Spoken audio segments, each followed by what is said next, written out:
Adventist Church, beloved in the Seventh Adventist Church.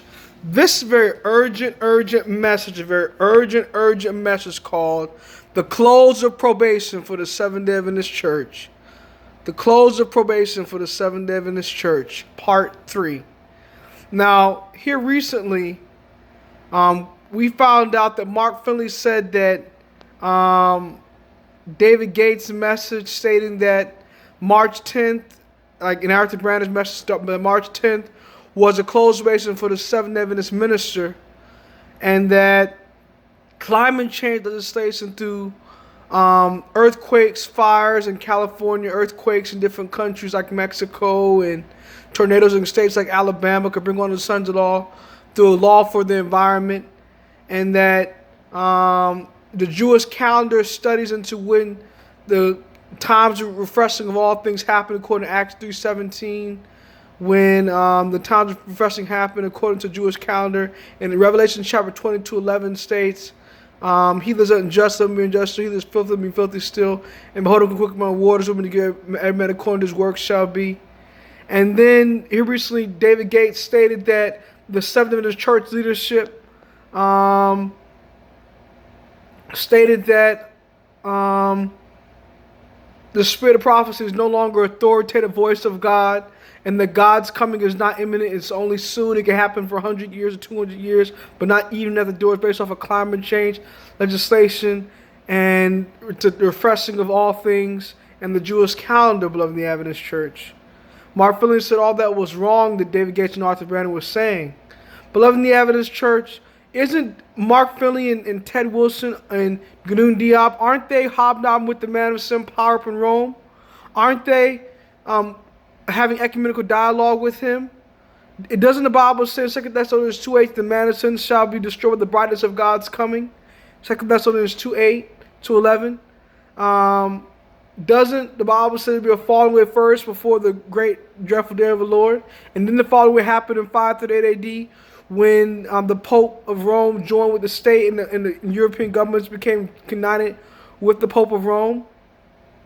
So isn't it apostasy of latter times when we see Seventh Adventist leadership, beloved in the Adventist Church, joining up with the man of sin power, and now saying that Christ's return is not imminent, and now saying that the spirit of prophecy is not authoritative in our church anymore?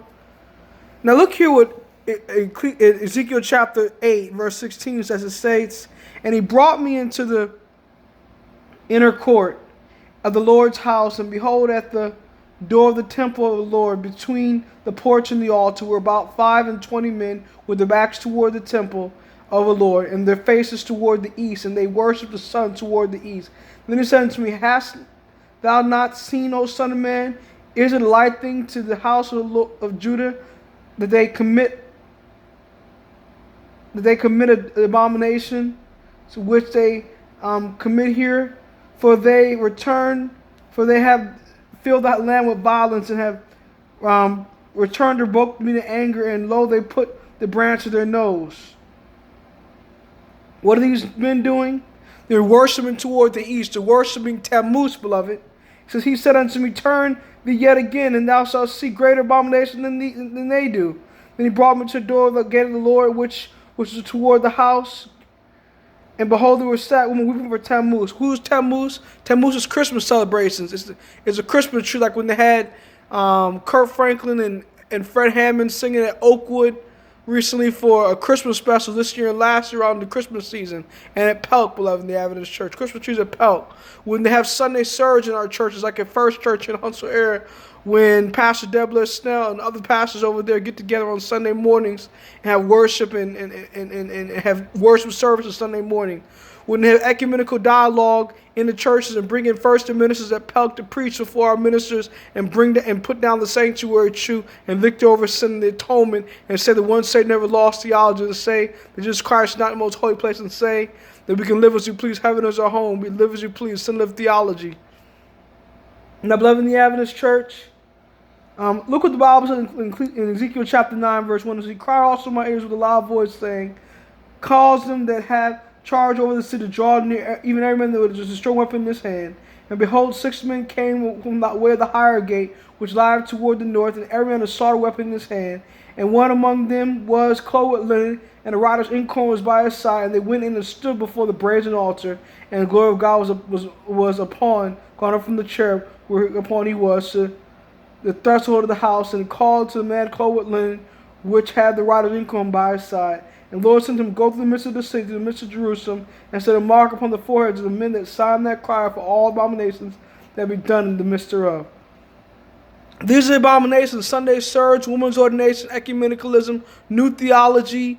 One say they were lost theology, spiritualism, spiritual formation, new linguistic programming, contemplative prayer. This is the abominations I'm sighing and crying against, brother, in the Adventist church. Look here what Testimony to the Church, volume 5, page 211 states about these men like Mark Finley, Ted Wilson, and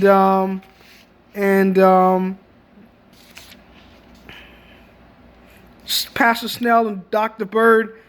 These ancient men in the house. Look at what Ellen White says about them. The ancient men, those to whom God had given great light and who had stood as guardians of the spiritual interests of the people, had betrayed their trust.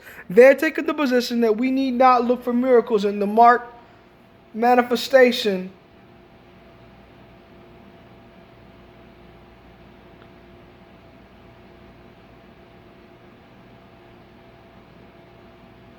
of God's strength, God's power as in former days. Times have changed. These words strengthen their unbelief, and they said, Lord will not do good, neither will he do evil. He is too merciful to visit his people in judgment. That thus peace and safety is a cry for men who will never again lift up the voice like a trumpet, to show God's people their transgression, the house of Jacob their sins. These dumb dogs that will not bark are the ones who feel the just vengeance of an offended God. Men, maidens, little children, all perish together. Beloved in the Adventist church, these same ministers say nothing's going to happen March 10th. There's not going to be martial law. The Sun's law is not going to be passed. Then there's not going to be no national emergency. They say it's a false alarm. They say David Gates and Arthur Brown, they're alarmists, they're false prophets, and they never claim to be prophets, by the way, but they say they're alarmists, they're false prophets, they're false teachers. And these same men go down deeper and deeper into apostasy, beloved in the Adventist church. And they endorse all these abominations, beloved in the Adventist church. Their probation is closed right now. It's March 10th right now. The probation of the ministers closed down right now. There's still a God will never be put upon the immoral man or woman. It'll be put upon the men that have false hearts and false mouths in the church, the one ambitious for worldly honor. These ministers doing all these apostles because they're ambitious for worldly honor. They want to be awarded by men. They want to be loved by men. They want to be called rabbi, rabbi, rabbi. And they're into the deep apostasy, and they're going to be lost within the Adventist church because of their abominations. And in Ezekiel chapter 9, it says that they shall be cut down. And Hosea says that by swearing and lying and committing adultery, they break out and blood touches blood. Therefore the land shall mourn, beloved in the Adventist church. They're allowing women to dress in modesty in church, bringing jewelry and makeup and lipstick and dance in church. The celebration style worship, beloved in the Adventist church. We need to sigh and cry for all abominations. The immodest dress, the jewelry, the meat eating, the dairy eating, the dancing, all these abominations that are coming into the church today, the Sunday surge, ecumenicalism, like I said a second ago, these sins are bringing on the swift destruction of God, beloved in the Adventist church. And they don't look at the Jewish calendar. They're not looking at the fact that the dispensation is closed right now, March 10th. Now the lay workers like ourselves, the lay members whose messages originally commissioned to, have more probation until April 10th, a month later, 30 days later. But right now, the ministers, their probation is closing right now, and it's too late for them, beloved. Now it's time to give the straight testimony to the lay members and loud cry to the apostate Protestants. Get ready, beloved. Maranatha.